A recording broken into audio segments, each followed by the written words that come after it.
Hello very good morning बच्चों। मैं हूं डॉक्टर इनकी भारो। कैसे आप सभी? हम लोग क्लास 11th की बायोलॉजी कर रहे हैं और उसमें हम लोग एक चैप्टर की शुरुआत की पिछले क्लास में, cell the unit of life. बच्चों पिछले क्लास में हम लोग बहुत सारी चीजें सीखे थे, जाने थे। तो अगर आप मेरे चैनल पर नए हैं तो जाके पुराना वीडियो देख सकते हैं, समझ सकते हैं। फिलहाल मैं अभी आपको रिवाइज करा देता हूं ताकि आगे आपको समझ में आए। तो पिछले क्लास में बच्चों लोग पढ़े थे कि सेल क्या होता है। तो हम लोग जाने थे कि सेल जो होता है ये एक बॉडी का स्ट्रक्चरल एंड फंक्शनल यूनिट होता है। यानी हमारे बॉडी में जो स्ट्रक्चर बनाने का काम करता है, डिफरेंट डिफरेंट ऑर्गन्स को जो बनाने का काम करता है, और इसके साथ साथ जो हमारे बॉडी में डिफरेंट डिफरेंट फंक्शंस कराता है, जैसे डाइजेशन, एक्सक्रीशन, रिप्रोडक्शन, ये सारे जो प्रोसेस है ये कहीं ना कहीं हमारा सेल ही करता है। क्योंकि हम सभी जानते हैं कि सबसे पहले हमारे बॉडी में अगर कुछ बनता है बच्चों, वो बनता है सेल। सेल से क्या बनता है बच्चों? टिश्यू। टिश्यू से क्या बनता है बच्चों? ऑर्गन। एंड ऑर्गन से बनता है बच्चों ऑर्गन सिस्टम। और ऑर्गन सिस्टम को मिला के बनता है बच्चों बॉडी। तो कह सकते हैं कि बॉडी का जो एक बेसिक यूनिट है वो क्या हमारा सेल है। क्योंकि सेल से ही आगे टिश्यू बना है, टिश्यू से ही ऑर्गन बना, ऑर्गन से ऑर्गन सिस्टम बना, और ऑर्गन सिस्टम से बॉडी बना। और इस पूरे बॉडी में जो फंक्शन करने काम करता है वो कौन करता है बच्चा? हमारा ऑर्गन सिस्टम। जैसे कि आपका हो गया डाइजेस्टिव सिस्टम, ये एक ऑर्गन सिस्टम है, डाइजेस्टिव सिस्टम हो गया। जैसे कि आपका हो गया एक्सक्रीटरी सिस्टम हो गया। ये सब के सब जो है आपके मिले हुए हैं ऑर्गन से। जैसे डाइजेस्टिव सिस्टम में डाइजेस्टिव ऑर्गन होते हैं, उसी तरह से स्केलेटरी सिस्टम में स्केलेटरी ऑर्गन होगा। और ये जितने भी ऑर्गन है बच्चा, ये किसी से बने हैं? टिश्यू से। और टिश्यू किससे बना? आपका सेल से ही बना है। तो सेल को हम लोग कह सकते हैं ये हमारा बेसिक यूनिट है, ठीक है, जो हमारे बॉडी में फंक्शन करने का काम करता है बच्चों, और स्ट्रक्चर बनाने का भी काम करता है। बच्चों ये सीखे थे जो सेल का स्टडी होता है, जिसे बोलते हैं हम लोग साइटोलॉजी। देखिए साइटोलॉजी दो टर्म से मिलकर बना हुआ है। पहला एक है साइटोन और दूसरा है बच्चा लॉजी। साइटोन मींस होता है सेल एंड लॉजी मींस होता है बच्चों स्टडी। यानी the study of cell is called cytology. वैसे ही बच्चों जो हमारा टिश्यू है उसको हम लोग, इसके स्टडी को बोलते हैं हम लोग हिस्टोलॉजी। यानी इसको हम लोग डिवाइड करें तो हो जाएगा histo plus logy. Histo means होता है बच्चों टिश्यू एंड लॉजी मींस होता है बच्चों स्टडी। तो इस तरह से हो जाएगा हिस्टोलॉजी। हिस्टोलॉजी मींस क्या हो जाएगा? Study of tissue is called histology. अब ऑर्गन की बात कर रहे थे, एक ऑर्गन तो होते नहीं, हमारे बॉडी में बहुत सारे ऑर्गन्स होते हैं। तो सारे ऑर्गन्स की जो अलग अलग स्टडी करते हैं उसके अलग अलग स्पेशलिस्ट होते हैं बच्चों। जैसे बोन की जो स्टडी करता है उसको हम लोग ऑर्थोपेडिक बोलते हैं, है ना। जो बच्चों के बारे में पढ़ता है और सारे सिस्टम है उस बारे में पढ़ता है, उनके अलग अलग स्पेशलिस्ट होते हैं। आई होप आप लोग क्लियर हुआ डेफिनेशन कि सेल को हम लोग स्ट्रक्चरल एंड फंक्शनल यूनिट क्यों बोलते हैं? स्ट्रक्चरल एंड फंक्शनल यूनिट बोलते हैं। क्यों बोलते हैं? क्योंकि हमारे बॉडी में स्ट्रक्चर बनाने का भी काम करता है और इसके साथ साथ डिफरेंट डिफरेंट फंक्शन कराने का भी काम करता है।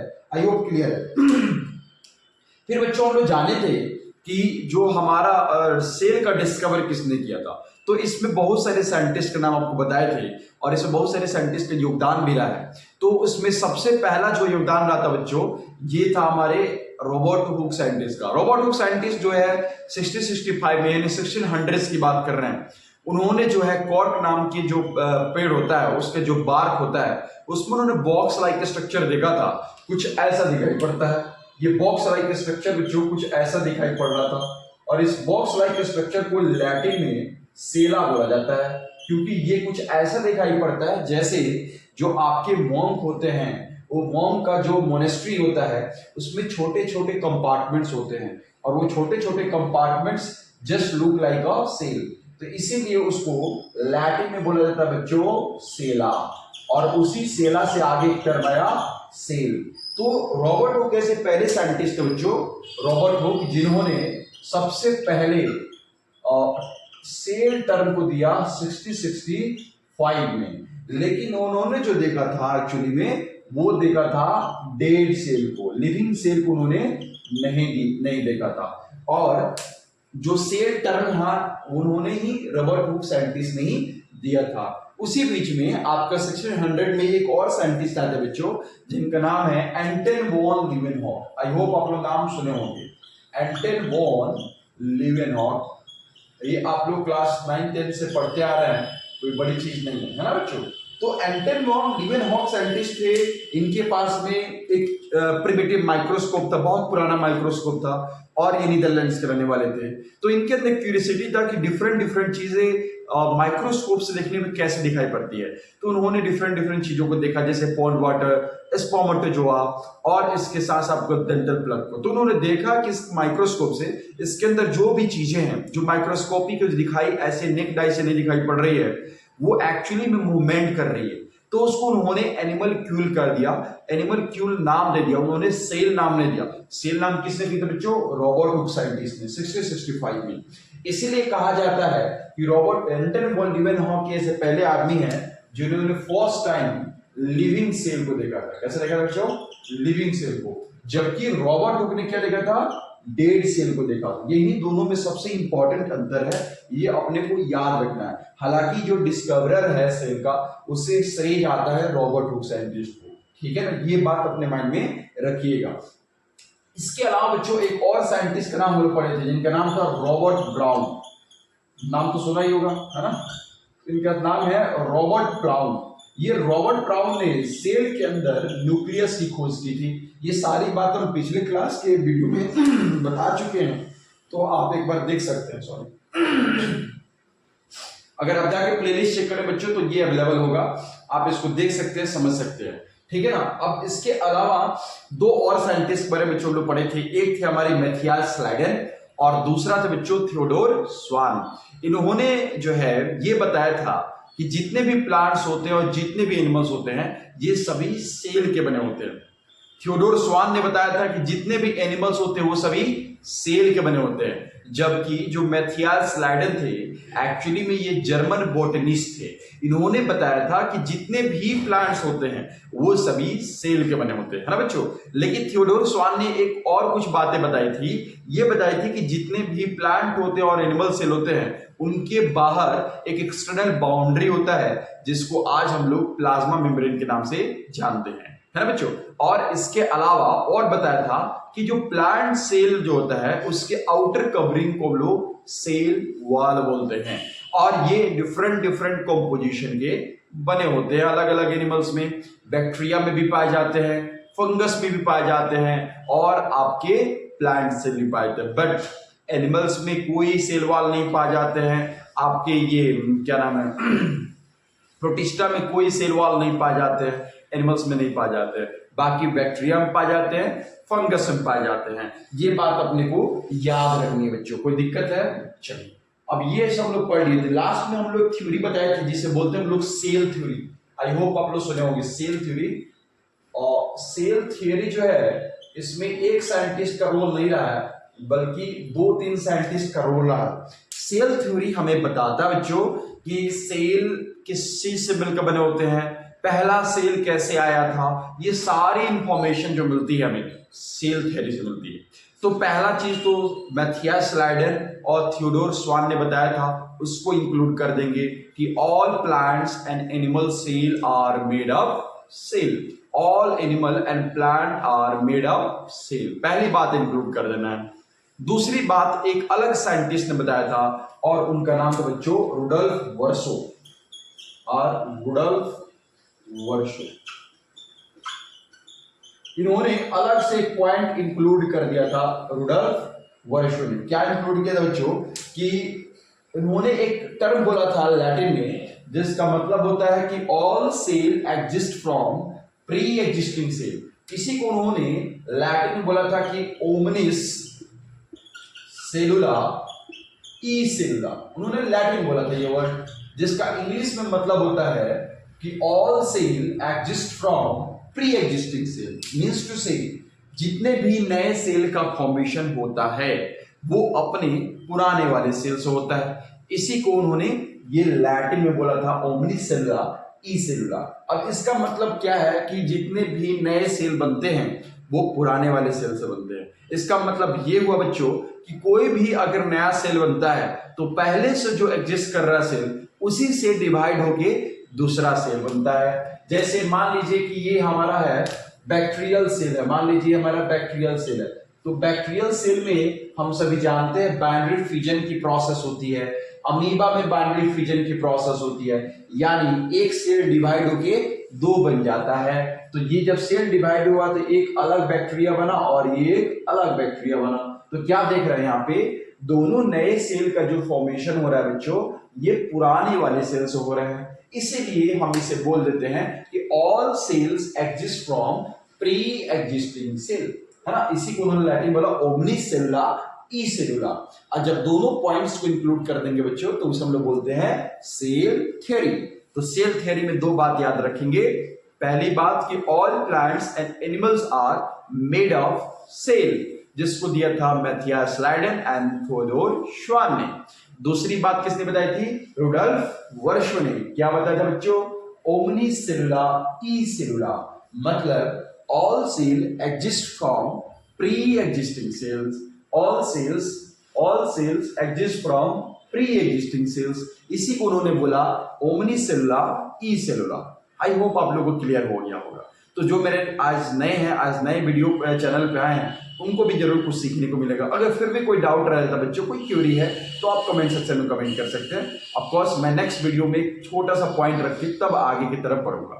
चलिए आज हम लोग इसके आगे पढ़ेंगे, सीखेंगे, जानेंगे, ठीक है। अब हम लोग का नेक्स्ट जो इसमें समझने को मिलेगा, पढ़ने को है, वो है एन ओवरव्यू ऑफ सेल, यानी सेल कितने तरह के होते हैं, कौन कौन से शेप्स होते हैं सेल की, है ना बच्चों। और सबसे स्मॉलेस्ट सेल किसका होता है, हमारे बॉडी में सबसे बड़ा सेल किसका है, सबसे छोटा सेल क्या है, आरबीसी के सेल का डायमीटर कितना है, आरबीसी जो होता है उसका डायमीटर कितना है, कितना साइज होता है उसका, ये सब कुछ हम लोग जानेंगे एन ओवरव्यू ऑफ सेल, है ना बच्चों। तो अब देखिए बच्चों, सेल का हम लोग थोड़ा टाइप्स कर लेते हैं बच्चों। तो दो बेसिस पे एक्चुअली हम लोग सेल को डिवाइड करते हैं। एक पहला जो बेसिस है बच्चों, वो है हमारा on the basis of number of cells. दो बेसिस पे बात करेंगे हम लोग सेल का टाइप। पहला हो जाएगा बच्चों on the basis of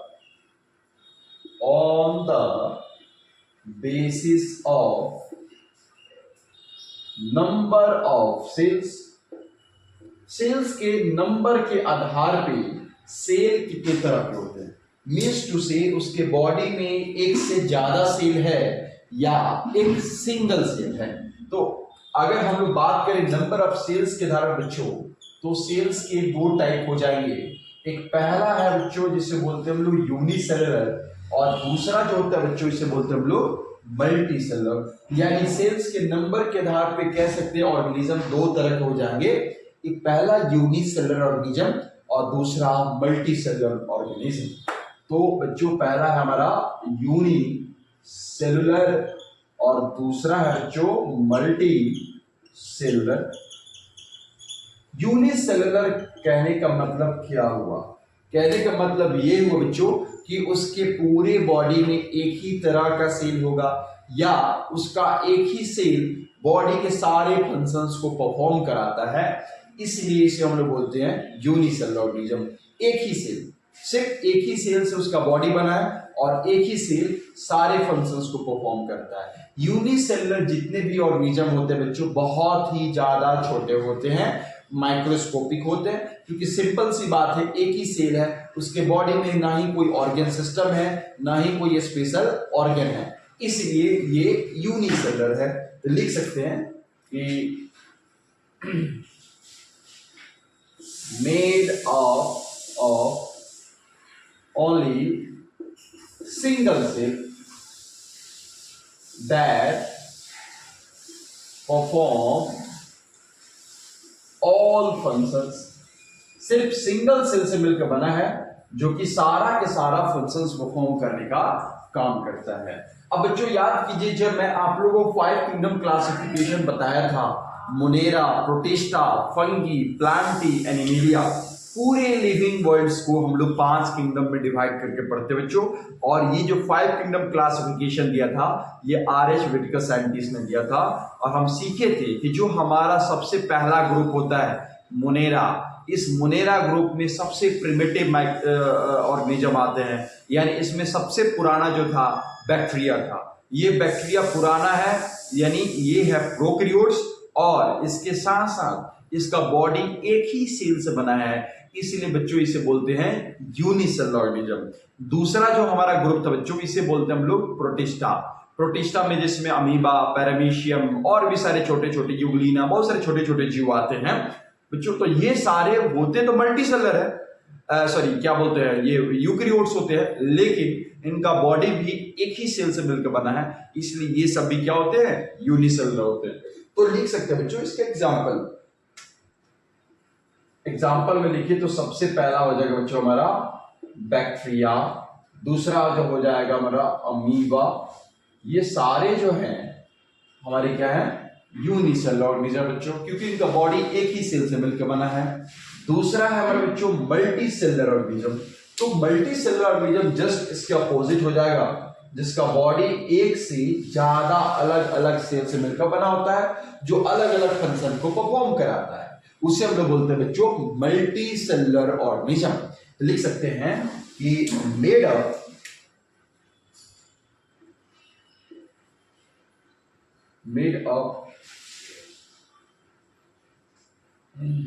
more than single cell. एक अकेला सेल से मिलकर नहीं बनता, बल्कि बहुत सारे सेल से मिलकर बना होता है। इसका एग्जाम्पल क्या बताए थे बच्चों, याद कीजिए आप लोगों को, मल्टी सेलुलर ऑर्गेनिज्म बताए थे कि जो आपका मोनेरा और प्रोटिस्टा दो ही ऐसे ग्रुप हैं जो यूनिसेलुलर, बाकी सारे के सारे क्या होते हैं, मल्टी सेलुलर होते हैं। सिर्फ मोनेरा वाला ग्रुप प्रोकैरियोट्स होता है, बाकी सारे क्या होते हैं, यूकैरियोट्स होते हैं। आगे हम बताएंगे प्रोकैरियोट्स यूकैरियोट्स, डोंट वरी। तो ये जो होता है हमारा मल्टी सेलुलर ऑर्गेनिज्म हो जाएगा सबसे पहले फंगी, दूसरा हो जाएगा प्लांटी, और तीसरा हो जाएगा हमारा एनिमेलिया। ये सारे जो होते हैं ये बच्चों एक से ज्यादा सेल से मिलकर बने होते हैं, इसलिए इसे हम लोग मल्टी सेलुलर ऑर्गेनिज्म बोलते हैं। ठीक है, जल्दी से स्क्रीनशॉट ले लेंगे या नोट डाउन कर लेंगे, हम आगे की तरफ बढ़ेंगे। चलिए अब बच्चों हम लोग दूसरे बेसिस पे बात करते हैं। ये तो नंबर ऑफ सेल्स के आधार पे हो गया पहला बेसिस। अब दूसरे बेसिस की बात करें बच्चों, तो दूसरा बेसिस हो जाएगा on the basis of arrangement of their cells, यानी उसके अंदर उसके सेल्स का अरेंजमेंट कैसा है, इस आधार पे बात करें बच्चों तो दो तरह के हो जाएगा। एक पहला हो जाएगा बच्चों प्रोकैरियोट्स, और दूसरा हो जाएगा बच्चों हमारा यूकैरियोट्स। चलिए अब दूसरे बेसिस की बात करते हैं। On the basis of their arrangement of cell, यानी उसके सेल के अंदर अरेंजमेंट कैसा है, उस आधार पे बात करें बच्चों तो दो तरह का होता है। कहने का मतलब क्या है कि बाहर से तो सब सेम दिखाई पड़ेगी, अंदर उसके बॉडी के अंदर अरेंजमेंट कैसा है, क्या सारे ऑर्गेनेल्स के लिए उसके बॉडी के अंदर, सेल के अंदर जितने भी ऑर्गेनेल्स हैं जिसको हम लोग सेल ऑर्गेनेल्स बोलते हैं, क्या ये सारे ऑर्गेनेल्स के लिए अलग अलग कंपार्टमेंट्स है या नहीं, क्या सारे ऑर्गेनेल्स के बाहर आउटर मेम्ब्रेन है कि नहीं, क्या मेम्ब्रेन बाउंड ऑर्गेनेल्स है या नहीं है। तो जिसके अंदर भी ऑर्गेनेल्स मतलब मेम्ब्रेन बाउंड ऑर्गेनेल्स होते हैं उन सारे को हम लोग यूकैरियोट्स बोल देते हैं बच्चों, और जिसके बाहर मेम्ब्रेन बाउंड ऑर्गेनेल्स नहीं है उसको सारे को हम लोग प्रोकैरियोट्स बोल देते हैं। Just simple. दूसरा बेसिस जो है इसमें कि न्यूक्लियस ट्रू है या फॉल्स है, मींस टू से उसके बाहर, न्यूक्लियस के बाहर, क्योंकि जितने भी सेल होते हैं सबके अंदर सेंटर में न्यूक्लियस प्रेजेंट होते हैं, और न्यूक्लियस के बाहर एक आउटर मेम्ब्रेन होता है जो उसको साइटोप्लाज्म से अलग करता है। तो क्या सेल के न्यूक्लियस के बाहर न्यूक्लियर मेम्ब्रेन है या नहीं है। अगर न्यूक्लियर मेम्ब्रेन है तो उसे बोल देते हैं यूकैरियोटिक सेल, अगर न्यूक्लियर मेम्ब्रेन नहीं है तो उसे बोल देते हैं प्रोकैरियोटिक सेल। चलिए तो दूसरा जो बेसिस हो जाएगा बच्चों हमारा अरेंजमेंट ऑफ सेल के आधार पे। तो इस आधार पे बात करें तो सेल के दो टाइप हो जाएंगे। पहला हो जाएगा प्रोकैरियोटिक सेल, और दूसरा जो हो जाएगा बच्चा यूकैरियोटिक कैरियोटिक सेल। जिस ऑर्गेनिज्म में यूकैरियोटिक सेल होता है उसे हम लोग बोलते हैं बच्चों यूकैरियोट्स, और जिस ऑर्गेनिज्म में प्रोकैरियोटिक सेल होता है बच्चों उसे हम लोग बोलते हैं प्रोकैरियोट्स। ठीक है, चलिए तो प्रोकैरियोटिक सेल का कैसे डिफाइन कर सकते हैं बच्चों, तो लिख सकते हैं the cell have true nucleus, sorry false nucleus. कैसे लिख सकते, द सेल हैव नॉट, लिख सकते the cell not have true nucleus, यानी वैसे सेल जिसके पास में ट्रू न्यूक्लियस नहीं है उसे क्या बोलते हैं, प्रोकैरियोटिक सेल। अब ट्रू न्यूक्लियस कहने का मतलब ये हुआ that is nuclear membrane is absent outside the nucleus. Nucleus के बाहर न्यूक्लियर मेम्ब्रेन जो होना चाहिए वो क्या होता है बच्चों, एब्सेंट होता है, इसीलिए हम उसे बोलते हैं प्रोकैरियोटिक सेल। अभी आपको फिगर के माध्यम से समझाएंगे तो और ज्यादा डिटेल क्लियर हो जाएगा। जिसके एग्जांपल क्या क्या हो सकते हैं बच्चों प्रोकैरियोटिक सेल का, तो मैं आपको बता देता हूं। प्रोकैरियोटिक दो शब्द से मिलकर बना बच्चों, प्रोकैरियोटिक या प्रोकैरियोटिक सेल दो शब्द, पहला एक है प्रो और दूसरा कैरियोटिक। प्रो मीन्स होता है बच्चों प्रिमिटिव, क्या होता है बच्चों, प्रिमिटिव। कैरियोन मीन्स होता है सेल या न्यूक्लियस, जो बोलो कोई दिक्कत नहीं है। तो जिसके अंदर सबसे प्रिमिटिव सेल है, जो सबसे पुराना सेल है, उसको हम लोग बोलते हैं प्रोकैरियोटिक सेल। और जो अभी अपडेटेड हाल फिलहाल बना न्यू सेल है उसे बोलते हैं हम लोग यूकैरियोटिक सेल। तो जितने भी बैक्टीरियल सेल है बच्चों वो सारे के सारे क्या है, प्रोकैरियोटिक सेल। क्योंकि अर्थ का जब फॉर्मेशन हुआ, धरती जब बना, तो सबसे पहले कोई लिविंग में आया तो वो हमारा था प्रोकैरियोटिक सेल, यानी बैक्टीरिया था। ठीक है ना बच्चों, तो इसका एग्जाम्पल हो जाएगा हमारा बैक्टीरिया। दूसरा हो जाएगा बच्चों ब्लू ग्रीन अलगी, जिसे हम लोग साइनोबैक्टीरिया के नाम से भी जानते हैं। तीसरा जो होता है बच्चों माइकोप्लाज्मा, और लास्ट जो होता है बच्चों इसे बोलते हैं हम लोग पीपीएलओ, यानी प्लूरो निमोनिया लाइक ऑर्गेनिज्म। ये सारे जो ऑर्गेनिज्म बच्चों ये प्रोकैरियोटिक सेल्स, प्रोकैरियोटिक है, क्योंकि ये के अंदर जो है आपका ट्रू न्यूक्लियस नहीं पाया जाता है, यानी न्यूक्लियर मेम्ब्रेन एब्सेंट होता है। चलिए दूसरी बात करते हैं बच्चों यूकैरियोटिक सेल की। यूकैरियोटिक सेल क्या होता है, लिख सकते हैं the cell that have true nucleus, वैसे सेल जिसके पास में ट्रू न्यूक्लियस है, दैट इज न्यूक्लियर मेम्ब्रेन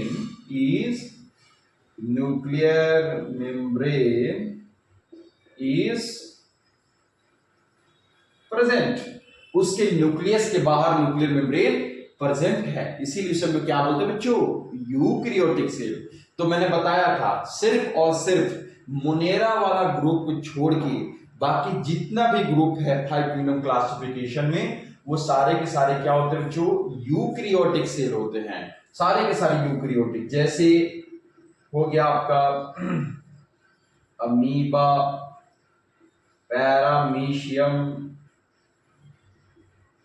जैसे कि हो गया फंगी, जैसे कि हो गए प्लांट्स, जैसे कि हो गए एनिमल्स। ये सारे के सारे जो है इनके न्यूक्लियस के बाहर बच्चों न्यूक्लियर मेम्ब्रेन प्रेजेंट होता है, इसीलिए इसे हम लोग बोलते हैं यूकैरियोटिक सेल। आई होप आप लोग को क्लियर है। तो जल्दी से इसके स्क्रीनशॉट लेंगे ताकि हम आगे बात कर सके। चलिए हो गया बच्चों, तो अब आई थिंक आप लोगों को समझ में आ गया कि प्रोकैरियोट्स और यूकैरियोट्स का मतलब क्या होता है। अब हम लोग आगे की तरफ बढ़ेंगे, हम लोग इसका मेन डिफरेंस समझेंगे फिगर के माध्यम से। ये तो समझ में आ गया कि जिसके पास में न्यूक्लियर मेम्ब्रेन प्रेजेंट होता है उसे हम लोग बोलते हैं प्रोकैरियोटिक सेल, और जिसके अंदर न्यूक्लियर मेम्ब्रेन प्रेजेंट नहीं होता है, जिसके अंदर एब्सेंट होता है उसे प्रोकैरियोटिक, जिसके अंदर प्रेजेंट होता है उसे हम लोग यूकैरियोटिक बोलते हैं। ठीक है बच्चों, चलिए अब हम लोग थोड़ा सा फिगर के माध्यम से समझोगे बच्चे कि प्रोकैरियोट्स और यूकैरियोट्स में डिफरेंस क्या है। ठीक है ना, चलिए एक और अंतर बच्चा कि प्रोकैरियोटिक सेल में न्यूक्लियर मेम्ब्रेन तो होता ही नहीं है। दूसरी चीज ये है कि प्रोकैरियोटिक सेल बाहर से जितना अच्छा दिखाई पड़ता है ना, जितना मजबूत दिखाई पड़ता है, उतना एक्चुअली वो होता नहीं है, क्योंकि उसके अंदर अधिकांश सेल ऑर्गेनेल्स जो होते हैं बच्चों वो एब्सेंट नहीं होते हैं, जो कि यूकैरियोटिक सेल के पास होते हैं। इसके अलावा ये भी जानेंगे कि जो यूकैरियोटिक सेल है वो जितने भी सेल ऑर्गेनेल्स हैं वो सभी सेल ऑर्गेनेल्स मेम्ब्रेन बाउंडेड है, जबकि प्रोकैरियोटिक सेल में ऐसा कुछ नहीं होता है। चलिए तो एक तरफ हम लोग लिख लेते हैं प्रोकैरियोटिक सेल और दूसरी तरफ हम लिख लेंगे यूकैरियोटिक सेल। अब देखिए दोनों में डिफरेंस समझते हैं। सिंपल सी बात है, चाहे प्रोकैरियोट्स है चाहे यूकैरियोट्स है, दोनों तो सेल से मिलकर बने हैं। अब देखिए जो प्रोकैरियोट्स है उसका सेल्स कुछ ऐसा दिखाई पड़ता है, देख सकते हैं। ये हो गया आपके एक बैक्टीरियल सेल, इमेजिनेशन कीजिए ये हो गया अपना बैक्टीरियल सेल जो कि एक प्रोकैरियोटिक सेल है, और ये दूसरा जो हो गया बच्चों हमारा यूकैरियोटिक सेल, जो कि मान लीजिए ह्यूमन बींग्स का है, किसी का भी है, ह्यूमन का ही ले लीजिए, ये हो गया हमारा यूकैरियोटिक सेल। अब देखिए बच्चों दोनों सेल में अंतर क्या है, क्योंकि इसके भी आउटर मेम्ब्रेन है, इसके भी आउटर मेम्ब्रेन है, दोनों के आउटर मेम्ब्रेन को हम लोग बोल देते हैं बच्चों सेल मेम्ब्रेन। क्या बोल देते हैं बच्चों? सेल मेम्ब्रेन, जिसे सेकेंड लैंग्वेज में बोलते हैं बच्चों हम लोग प्लाज्मा मेम्ब्रेन। क्या बोलते हैं बच्चों? Plasma membrane. ठीक है, वैसे इसका भी सेल मेम्ब्रेन होगा, इसे बोलते हैं हम लोग सेल मेम्ब्रेन या प्लाज्मा मेम्ब्रेन। अब देखिए क्या होता है, जितने भी प्रोकैरियोटिक सेल होते हैं इनके बाहर एक और एक्सटर्नल बाउंड्री पाया जाता है, जिसे हम लोग बोलते हैं सेल वॉल। क्या बोलते हैं बच्चों? इसे हम लोग बोलते हैं सेल वॉल प्रोकैरियोटिक सेल के। हालांकि यूकैरियोटिक सेल में भी सेल वॉल होता है, लेकिन किस किस ऑर्गेनिज्म होता है? तो होता है आपके प्लांट्स में और फंगी में, जिसका कंपोजिशन क्या होता है? अलग अलग होता है। तो इसको हम लोग बोलते हैं बच्चों सेल वॉल। इसको बोलेंगे हम लोग सेल वॉल, जो कि बैक्टीरिया बना होता है पेप्टिडोग्लाइकेन का। ये चीज समझ में आ गया। अब देखिए अंदर में आपका प्रोकैरियोटिक सेल के जो अंदर होता है या यूकैरियोटिक सेल के अंदर न्यूक्लियस की बात कर लेते हैं। तो जो आपकी यूकैरियोटिक सेल है इसके अंदर में बच्चा आपके पाए जाते हैं न्यूक्लियस। न्यूक्लियस जो सेल के सारे फंक्शंस को रेगुलेट करता है बच्चों। अब इस न्यूक्लियस के बाहर भी एक एक्सटर्नल बाउंड्री होता है जिसे हम लोग बोलते हैं बच्चों न्यूक्लियर मेम्ब्रेन। इसे हम लोग बोलेंगे बच्चों न्यूक्लियर मेम्ब्रेन यूकैरियोटिक सेल में। और इस न्यूक्लियर मेम्ब्रेन के जो आउटर बाउंड्री है, इस बाउंड्री से एक जुड़ा हुआ सेल ऑर्गेनेल्स निकलता है जिसे हम लोग बोलते हैं। अच्छा एक चीज और, ये जो आपका न्यूक्लियस, इस न्यूक्लियस के अंदर जेनेटिक मटेरियल पाया जाता है जो कि रॉड शेप का होता है, और इसे बोलते हैं बच्चों क्रोमोसोम। क्या बोलते हैं बच्चों? क्रोमोसोम। ये बात अपने को याद रखना है। इसी के अंदर आपके जेनेटिक मटेरियल, डीएनए, आरएनए और जो है क्रोमेटिन वगैरह सब पाए जाते हैं। इसे बोलते हैं हम लोग क्रोमोसोम, जो कि आपको थ्रेड लाइक, रॉड लाइक दिखाई पड़ेगा न्यूक्लियस के अंदर। और न्यूक्लियर मेम्ब्रेन से बाहर आपके एक सेल ऑर्गेनेल्स जुड़ा रहता है बच्चों, जिसे हम लोग बोलते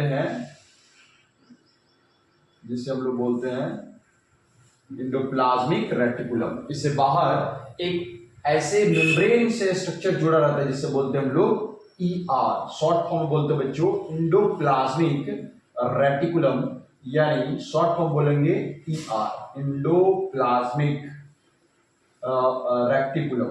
इसको शॉर्ट फॉर्म बोलते हैं बच्चों ER। और इस एंडोप्लाज्मिक रेटिकुलम के बाहर एक और जो है सेल ऑर्गेनेल्स जुड़ा रहता है, जो इसके बैक साइड से इसे फीड किया रहता है, और इसे हम लोग बोलते हैं बच्चों गोल्जी बॉडी या गोल्जी एपरेटस। ऐसे थालियों के जैसे दिखाई पड़ता है, एक के ऊपर एक रखे हुए, इसे हम लोग गोल्जी बॉडी या गोल्जी एपरेटस बोलते हैं बच्चों। इसे बोलते हैं हम लोग शॉर्ट फॉर्म में गोल्जी बॉडी। गोल्जी एपरेटस बोलो या गोल्जी बॉडी बोलो, बात बराबर हुआ। ठीक है ना बच्चों? और इसके अलावा इसमें और भी सारे सेलुलर ऑर्गेनेल्स पाए जाते हैं, जैसे कि आपको डबल मेम्ब्रेन बाउंड माइटोकॉन्ड्रिया देख सकते हैं। ये हो गया अपना माइटो, जिसको power house of the cell के नाम से जानते हैं। इसके अलावा पाए जाते हैं बच्चों आपके राइबोसोम, जो कि बर्गर के शेप कैसे दिखाई पड़ता है, कहीं कहीं ऐसे देख सकते हैं, ये होता है हमारा राइबोसोम। तो ये जितने भी सेल ऑर्गेनेल्स होते हैं ये यूकैरियोटिक सेल के अंदर होते हैं, और ये सारे के सारे, इसे हम लोग बोलते हैं बच्चों राइबोसोम। ये सारे के सारे जो होते हैं ये मेम्ब्रेन से बाउंड होते हैं। कहने का मतलब क्या है, इनके बाहर एक और एक्सटर्नल बाउंड्री होता है, लेकिन यूकैरियोटिक सेल के अंदर ऐसा कुछ नहीं होता है। यूकैरियोटिक सेल बाहर से दिखाई पड़ रहा है कि सेल वॉल होता है, अंदर में सेल मेम्ब्रेन होता है, लेकिन बाहर से जितना खूबसूरत होता है अंदर से उतना ही खाली होता है। जितना अच्छा इसका न्यूक्लियस प्रेजेंट है, इसका लोकेशन है, इसके बाद न्यूक्लियर मेम्ब्रेन है, और ये सारे सेल ऑर्गेनेल्स एक दूसरे के साथ जुड़े हुए दिखाई पड़ रहे हैं, लेकिन प्रोकैरियोटिक सेल के अंदर ऐसा कुछ प्रेजेंट नहीं होता है। प्रोकैरियोटिक सेल के अंदर जो न्यूक्लियस होता है वो सिंगल सर्कुलर न्यूक्लियस होता है, राउंडेड सिंगल सर्कुलर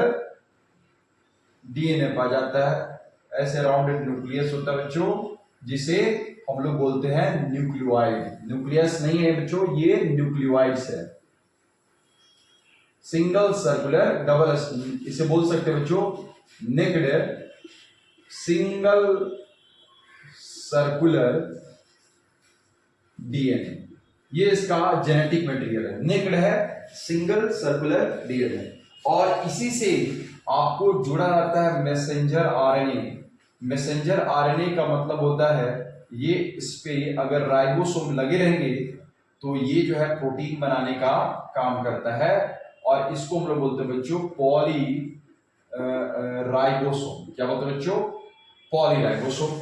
और इसके अंदर कुछ आपके एक्स्ट्रा न्यूक्लियस भी देखने को मिलते हैं, ऐसे कुछ राउंडेड न्यूक्लियस, जो एक्चुअली में मेन फंक्शन जेनेटिक मटेरियल का नहीं करते हैं, बल्कि ये जो होते हैं ये एंटीबायोटिक से बैक्टीरिया को रेसिस्टेंट करते हैं बच्चों, बचाते हैं, और इस वाले स्ट्रक्चर को हम लोग बोलते हैं प्लाज्मिड। क्या बोलेंगे बच्चों? प्लाज्मिड बोलते हैं। तो ये चीज समझ रहे हैं कि जहां आपके प्रोकैरियोटिक सेल है, दूसरे तरफ यूकैरियोटिक सेल है। प्रोकैरियोटिक सेल में अधिकांश सेल ऑर्गेनेल्स एब्सेंट है, जो कि यूकैरियोटिक सेल में जितने भी सेल ऑर्गेनेल्स हैं वो उनके बाहर आपके एक्सटर्नल बाउंड्री है। इसके अंदर ट्रू न्यूक्लियस है, इसके अंदर फॉल्स न्यूक्लियस है। इसके अंदर जो आपके जेनेटिक मटेरियल है, देख सकते हैं ये जेनेटिक मटेरियल है, ये आपके रॉड से, जो कि इसका जेनेटिक मटेरियल कैसा बच्चा? नेक्ड है, सिंगल सर्कुलर डीएनए है। इसके अंदर एक्स्ट्रा न्यूक्लियस भी दिखाई पड़ता है, जिसको बोलते हैं प्लाज्मिड, और इसका काम होता है बैक्टीरिया को रेसिस्टेंट करना एंटीबायोटिक से। इसे हम बोलते हैं पॉलीराइबोसोम, जो कि प्रोकैरियोटिक सेल का एक लक्षण है। तो आई होप आप लोग फिगर के माध्यम से चीज समझ गए कि प्रोकैरियोटिक और यूकैरियोटिक सेल में डिफरेंस क्या होता है बच्चों। ठीक है, तो जल्दी से इसे स्क्रीनशॉट ले लेंगे बच्चों, या नोट डाउन कर लेंगे ताकि हम आगे बढ़ चुके।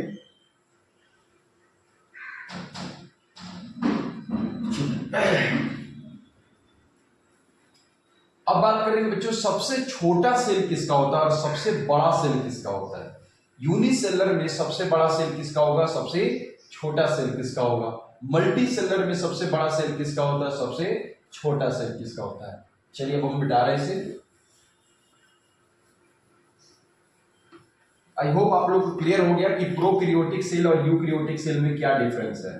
फिगर के माध्यम से बता दिए और आपको रिटर्न भी बता दिया कि जिसके बाहर न्यूक्लियर मेम्ब्रेन प्रेजेंट हो, ट्रू न्यूक्लियस हो से यूकैरियोटिक, जिसके बाहर एब्सेंट हो से प्रोकैरियोटिक, जिसके अंदर जितने भी ऑर्गेनेल्स है मेम्ब्रेन बाउंड हो तो यूकैरियोटिक, और मेम्ब्रेन बाउंड ना हो तो से प्रोकैरियोटिक। सिंपल सी बात है। चलिए अब बात करते हैं कि सबसे छोटा सेल किसका होता है।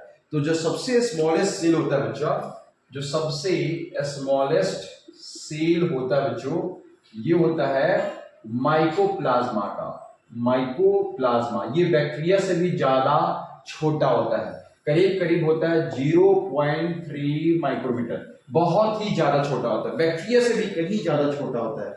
जबकि एक बैक्टीरियल सेल की बात कर ले हम लोग, अगर हम लोग बैक्टीरियल सेल की बात कर लेते हैं तो बैक्टीरियल सेल माइकोप्लाज्मा से बड़ा होता है, और इसका जो साइज होता है बैक्टीरियल सेल का लगभग 3 to 5 माइक्रोमीटर लगभग होता है। अगर हम लोग एक आइसोलेटेड सिंगल सेल की बात कर ले, एक अकेला सिंगल सेल की बात कर ले, एक आइसोलेटेड सिंगल सेल की बात कर ले तो सबसे बड़ा सेल होता है एग ऑफ ऑस्ट्रिच का। ये फैक्चुअल चीज है, आपको याद रखना चाहिए ना बच्चों, याद रखेगा। कई बार एग्जामिनेशन में क्वेश्चंस पूछ भी देता है और 2-3 लाइन का याद करने में बहुत बड़ा इशू नहीं आता, तो आई होप आप लोग याद कर लेंगे। अगर हम लोग मल्टी सेलुलर ऑर्गेनिज्म की बात करें तो मल्टी सेलुलर ऑर्गेनिज्म में जो रेड ब्लड सेल्स होता है, मल्टी सेलुलर ऑर्गेनिज्म में जो आपकी रेड ब्लड सेल्स होता है, यानी आरबीसी की बात करें, रेड ब्लड सेल्स यानी शॉर्ट फॉर्म बोले आरबीसी। तो आरबीसी के अगर बारे में हम बात कर ले तो आरबीसी का जो एक्चुअली में डायमीटर होता है आपको 7.0 माइक्रोमीटर डायमीटर होता है, 7.0 माइक्रोमीटर, ये इसका हो जाता है डायमीटर। यानी ये जो शेप होता है आरबीसी का कुछ ऐसा दिखाई पड़ता है और इसके अंदर कनकेव स्ट्रक्चर होता है। इसका जो डायमीटर जो ये 7.0 माइक्रोमीटर का लगभग होता है, ठीक है ना। ये चीज अपने को याद रखेंगे, ठीक है ना। और सबसे लॉन्गेस्ट सेल जो होता है मल्टी सेलुलर ऑर्गेनिज्म में, जो सबसे लॉन्गेस्ट सेल होता है वो होता है हमारा नर्व सेल, जिसे हम लोग शॉर्ट फॉर्म में न्यूरॉन्स बोलते हैं बच्चों। और ये जो होता है बहुत ही ज्यादा ब्रांच होता है। सेल का डिफरेंट शेप हो सकते हैं। सेल जो होता है ये आपको सिलिंड्रिकल भी हो सकता है, ये आपको स्फेरिकल भी हो सकता है, ये आपको इलोंगेटेड भी हो सकता है, और बहुत भी सारे सेल का शेप हो सकते हैं। पॉलीगोनल हो सकता है, कॉलमनर हो सकता है सेल, और पॉलीगोनल हो सकता है, कॉलमनर हो सकता है, अलग अलग शेप हो सकते हैं, ठीक है ना, कोई बड़ी बात नहीं है। जैसा ऑर्गन है बच्चों उसी आधार पे जो है सेल का शेप होता है। तो आई होप आज का लेक्चर आप लोगों को समझ में आया कि प्रोकैरियोटिक यूकैरियोटिक में क्या अंतर है, किस बेसिस पे डिवाइड कर रहे हैं, ओवरव्यू ऑफ सेल हम लोग समझ गए, ठीक है ना। तो नेक्स्ट क्लास में हम लोग प्रोकैरियोटिक सेल के बारे में डिटेल्स पढ़ेंगे, समझेंगे, बैक्टीरियल सेल के बारे में जनरली देखेंगे। तो मिलते हैं नेक्स्ट क्लास में। Thank you so much.